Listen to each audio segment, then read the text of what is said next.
12वां बाब, खुदा हमारा बाप। बस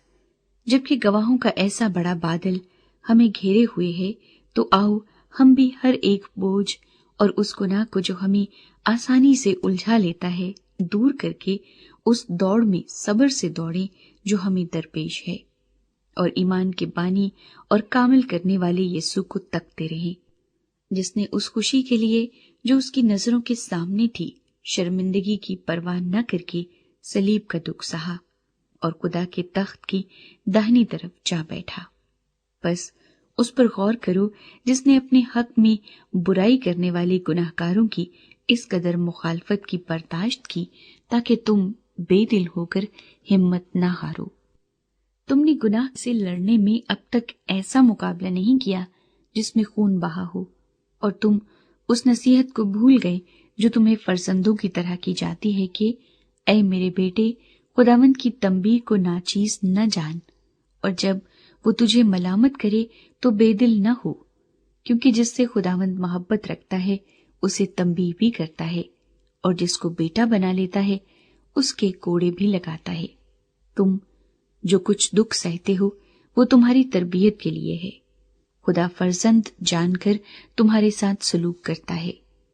वो कौन सा बेटा है जिसे बाप तंबीह नहीं करता,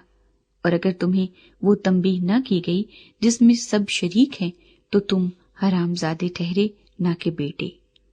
अलावा इसके जब हमारे जिस्मानी बाप हमें तंबीह करते थे और हम उनकी ताजीम करते रहे, तो क्या रूहों के बाप की इससे ज्यादा ताबेदारी न करें जिससे हम जिंदा रहें। वो तो थोड़े दिनों के वास्ते अपनी समझ के मुआफिक तंबीह करते थे,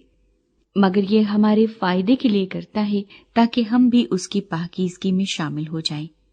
और बिलफेल हर किस्म की तंबीह खुशी का नहीं बल्कि गम का बाइस मालूम होती है, मगर जो उसको सहते सहते पुख्ता हो गए हैं उनको बाद में चैन के साथ रास्तबाजी का फल बख्शती है। हिदायत और इंतबाह। बस ढीले हाथों और सुस्त घुटनों को दुरुस्त करो और अपने पांव के लिए सीधे रास्ते बनाओ ताकि लंगड़ा बेराह न हो बल्कि शिफा पाए। सबके साथ मेल मिलाप रखने और उस पाकीज़गी के तालिब रहो जिसके बगैर कोई खुदावंद को न देखेगा। गौर से देखते रहो कि कोई शख्स खुदा के फजल से महरूम न रह जाए। ऐसा न हो कि कोई कड़वी जड़ फूट कर तुम्हें दुख दे और उसके सबब से अक्सर लोग नापाक हो जाएं, और ना कोई हरामकार या असौ की तरह बेदीन हो जिसने एक वक्त के खाने के एवज अपने पलौठे होने का हक बेच डाला,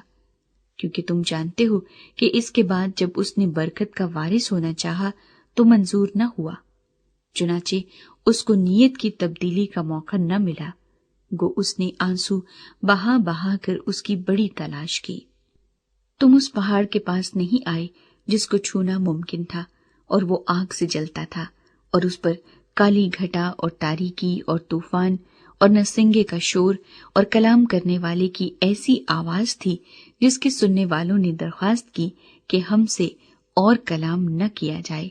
क्योंकि वो इस हुक्म की बर्दाश्त न कर सके कि अगर कोई जानवर भी उस पहाड़ को छुए तो संसार किया जाए। और वो नजारा ऐसा डरावना था कि मूसा ने कहा, मैं निहायत डरता और कांपता हूं।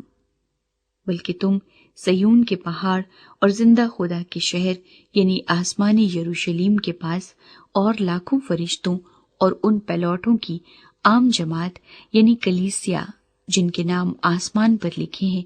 और सबके मुनसिफ खुदा और कामिल किए हुए रास्तबाजों की रूहों और नए अहद के दरमियानी यीशु और छिड़काव के उस खून के पास आए हो जो हाबिल के खून की निस्बत बेहतर बातें कहता है। खबरदार उस कहने वाले का इनकार न करना, क्योंकि जब वो लोग जमीन पर हिदायत करने वाले का इनकार करके न बच सके तो हम आसमान पर के हिदायत करने वाले से मुंह मोड़कर क्यों कर बच सकेंगे। उसकी आवाज ने उस वक्त तो जमीन को हिला दिया, मगर अब उसने ये वादा किया है कि एक बार फिर मैं फक्त जमीन ही को नहीं बल्कि आसमान को भी हिला दूंगा। और ये इबारत कि एक बार फिर इस बात को जाहिर करती है کہ جو چیزیں ہلا دی جاتی ہیں مخلوق ہونے کے باعث ٹل جائیں گی تاکہ بے ہلی چیزیں قائم رہیں۔ بس ہم وہ بادشاہی پا کر جو ہلنے کی نہیں اس فضل کو ہاتھ سے نہ دیں جس کے سبب سے پسندیدہ طور پر خدا کی عبادت خدا ترسی اور خوف کے ساتھ کریں، کیونکہ ہمارا خدا بھسم کرنے والی آگ ہے۔